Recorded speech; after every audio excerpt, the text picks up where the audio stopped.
Bom dia, Thaís, Pedro e todos os ouvintes, né?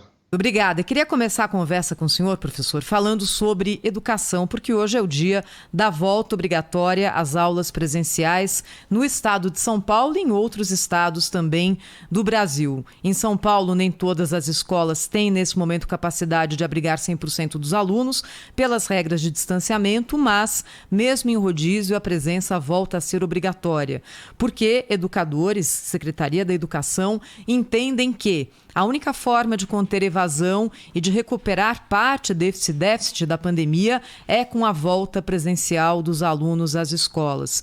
O senhor, como ex-ministro da Educação, educador, filósofo, vê quais caminhos para a gente, pelo menos, minimizar as consequências desse longo período em que boa parte das nossas crianças não tiveram acesso a conteúdos da escola? Bom, primeiro de tudo, eu penso que essa volta às escolas deveria estar condicionada a algumas medidas básicas. A vacinação dos professores, sim, está realizada, como dos adultos. Menores de 12 anos não foram vacinados, o que é uma preocupação, mas além disso, por tudo que eu ouvi dizer, consultei muitas pessoas, não foram feitos certos cuidados elementares. Por exemplo, há muitas escolas que não têm que tem salas sem janelas, quer dizer, sem ventilação é um perigo, porque o vírus fica acumulado dentro da sala e pode contagiar. Outro problema, a gente sabe historicamente, banheiros públicos não são bem cuidados. Houve obras nos banheiros públicos, todos eles foram bem cuidados, há garantia de sabonete líquido, de álcool gel, de espaço para todas as pessoas, há papel higiênico. Gente, parece muito elementar, muito tosco o que eu estou dizendo, mas houve contratação de pessoal de faxina para fazer uma limpeza a cada 2 horas em todo o espaço para evitar a disseminação ou a presença do coronavírus. Esses são pontos muito preocupantes e básicos, porque, como se diz, há um velho ditado que diz: primeiro viver, depois filosofar. Filosofia é minha área, né? Então, primeiro viver, depois aprender. Temos essa garantia ou vamos expor as crianças, os professores, os funcionários aos riscos? Quanto às medidas para a educação, eu penso que a primeira coisa não é chegar e dizer, como estávamos dizendo há um ano e meio, o seno, o cosseno, o descobrimento do Brasil, os biomas brasileiros, afluentes da margem direita do Amazonas. Não, a primeira coisa deveria ser, e essa deveria ser uma orientação não só das secretarias, mas do próprio MEC, deveria ser que as pessoas façam uma roda e conversem, e contem qual a experiência delas. Quando a SBPC, da qual agora sou presidente, como você disse, decidiu por uma volta parcelada ao presencial, nós fizemos uma reunião e cada um contou a sua experiência. Inclusive, uma senhora perdeu o marido, uma das nossas servidoras. Então, isso humaniza a coisa, quer dizer, as pessoas têm que dizer o medo, têm que dizer o sofrimento. Isso se chama catarse, isso se chama colocar para fora o sofrimento para poder lidar melhor com ele. E, finalmente, me parece que o ensino remoto emergencial, que foi tão mal conduzido, porque o governo federal recusou-se, apesar de ter uma lei votada no Congresso, um veto presidencial que foi derrubado pelo Congresso, o governo federal recusou-se a utilizar recursos específicos do Fundo de Universalização dos Serviços de Telecomunicações para fornecer tablets, smartphones e banda larga para as crianças mais pobres, que necessitam disso.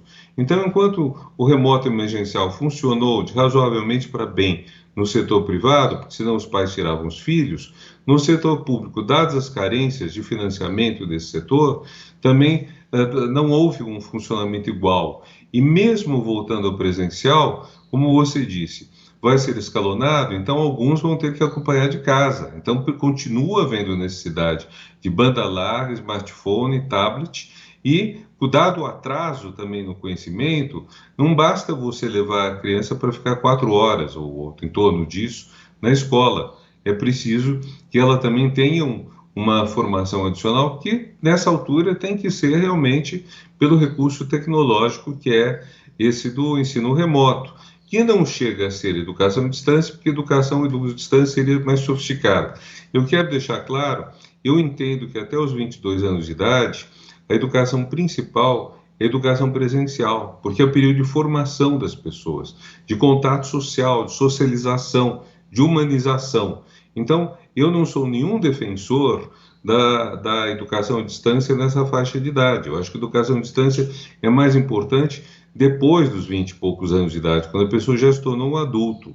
Agora, eu penso que nós temos que levar em conta a realidade é que as escolas não estão necessariamente preparadas para isso tudo, devido à falta de obras, à falta de pessoal de faxina, à falta de cuidados sanitários, e que nós vamos ter que complementar o conhecimento com o uso de equipamento que permita o virtual. Quer dizer, o professor não vai conseguir, nos meses que faltam deste ano, dar a matéria de 1 ano e meio, digamos, mais de 1 ano e meio. Não vai conseguir. Então, isso tem que ser organizado e, infelizmente, eu vejo uma falha grande dos gestores públicos nessa direção. Professor, bom dia, o Pedro Campos. Além dessa adaptação do currículo, né, que o senhor se debruçou aí na primeira resposta aqui da nossa entrevista, tem uma preocupação sobre o retorno desses adolescentes, ainda que de forma obrigatória a presença a partir de agora, como pontuou bem a Thaís,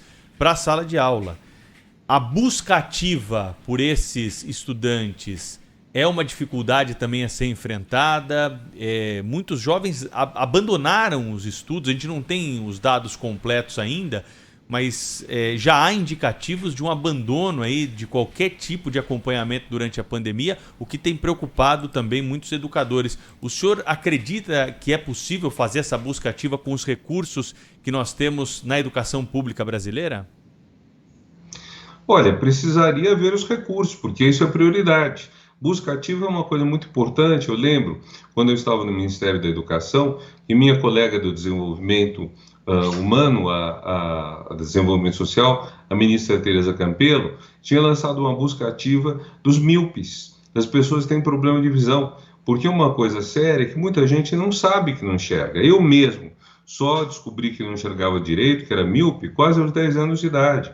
E muitas vezes é o professor que percebe isso, foi meu caso. A professora notou que eu tinha dificuldade de ver o que estava na lousa. E claro, se você não tem alguém que te oriente, você acha que todo mundo é assim. Você não percebe que é um problema seu, que pode ser resolvido com óculos, lente, operação, hoje em dia, tudo. Então, a busca ativa do míope foi uma ação muito importante, porque você passa a ter pessoas que se excluem. Aqui, quando nós estamos falando do aluno que abandonou a escola, é uma autoexclusão gerada por N fatores: falta de oportunidades, falta de equipamento para acompanhar a aula remota, falta smartphone, ou às vezes a família tem um smartphone, 2, mas o filho não tem condições, os pais, de deixarem com ele horas a fio, o dia todo, para acompanhar a aula, fazer exercício. Tem o fato de que muita gente que mora em habitações de baixa qualidade não tem um espaço em que possa sentar, assistir a aula com uma certa calma, um certo silêncio. Então, todos esses fatores são muito sérios, eles exigem isso. Quando eu estava no Ministério, nós fizemos um levantamento da qualidade das escolas brasileiras e nosso critério não foi o Enem seco, foi ver pelo nível socioeconômico quem tinha conseguido o Enem maior. E foi uma escola de Mauriti, no Ceará, a que teve a melhor nota, melhor qualificação. Por quê? Porque com alunos de nível socioeconômico muito pobres, que teriam como média no Enem 420 pontos, eles passaram de 600, que é uma média de nível socioeconômico muito alto. E eu conversei com o diretor, o professor Júlio Feijão, e ele me disse: olha, o que nós fazemos é exatamente isso que você estava dizendo, Pedro. Nós temos um professor no ensino médio responsável por cada aluno, não só dentro da matéria dele, mas em tudo. E se o aluno começa a faltar, a ter problemas, o professor chama a família, se for o caso, visita a casa do aluno e vê, enfim, por que o aluno está saindo mal. Eu acho que são medidas até simples, essa não é necessariamente muito cara, mas são medidas simples, mas que exigem um compromisso com a inclusão social, exigem um compromisso de você fazer que todos os alunos possam ir à escola, que todos os alunos tenham condições decentes de saúde, alimentação, transporte. tudo isso foi sendo construído e tudo isso, nos últimos anos, foi desqualificado, foi desrespeitado, foi abandonado. Renato Janine Ribeiro, ex-ministro da Educação, presidente da SBPC, está ao vivo conosco aqui na Rádio Bandeirantes. Professor, queria lhe perguntar agora sobre como o senhor, como presidente da SBPC, recebeu a notícia divulgada na semana passada de um corte gigantesco no orçamento do Ministério da Ciência e Tecnologia para o ano que vem, que cai de 690 milhões para 89 milhões de reais. O ministro Marcos Pontes até veio a público dizer que estava decepcionado, que isso não era admissível. De qualquer forma, esse é o número que está valendo. Quais são as consequências que o senhor prevê caso esse valor de fato vingue para 2022? Bom, esse corte é para 2021, mas o orçamento de 2022 também não é um dos nossos sonhos. O fato é o seguinte: existem 2 bilhões e 700 milhões de reais que estão no Fundo Nacional de Desenvolvimento Científico e Tecnológico, que é uma arrecadação feita diretamente das empresas, é como se fosse uma poupança forçada delas para financiar a pesquisa científica e tecnológica que vai melhorar as empresas, é isso, basicamente. E tem vários fundos, tem o do petróleo, tem o da infraestrutura, e esse FNDCT é o mais amplo, cobre todas as áreas. Então, por conta dele, esse dinheiro deveria então estar destinado para esses setores. 600 milhões, vejam, eu falei 2 bi e 700, uma soma de 600 milhões, que é menos de um quarto, em torno de 20%, 20 e pouco por cento do total, estava destinada para um projeto de lei do governo, que na última hora, por uma mensagem do ministro Paulo Guedes ao Congresso, foi modificado para subtrair o dinheiro que era do CNPq, e que era um dinheiro que já estava destinado, quer dizer, dinheiro que já estava sendo alvo de um grande edital, de uma grande chamada para 250 milhões de reais que dependiam desse dinheiro. Então, os professores e pesquisadores já tinham entrado com pedidos, 30 mil pedidos foram recebidos pelo CNPq, e esses 30 mil pedidos ficam praticamente pendurados, quer dizer, sem dinheiro para eles, o que vai fazer? Vai se cancelar o edital? Um desgaste gigantesco de ter feito 30 mil pessoas apresentarem pedidos e depois dizerem não vai haver o dinheiro, ou vai ser liberado o dinheiro? Nós fizemos, então, em função disso, uma série de atividades, ficamos sabendo disso no dia 8 de outubro, convocamos para o dia 15 de outubro, o dia do professor, sexta-feira passada, uma série de atividades. Principal foi a mobilização em defesa da ciência, que foi às 14h, com a Academia de Ciências também, com a presença do senador Exalci, com o da deputada Joyce Hasselmann e do deputado Alessandro Molon, porque não quisemos partidarizar ou politizar a questão, quisemos colocar gente de linhas partidárias bem diferentes, da direita e da esquerda, e ao mesmo tempo nós convidamos a sociedade científica, as secretarias regionais da SBPC, as universidades, a fazerem suas atividades. Em apenas uma semana conseguimos, assim, mobilizar mais de 30 atividades, com mais do que 100 palestrantes em defesa da ciência.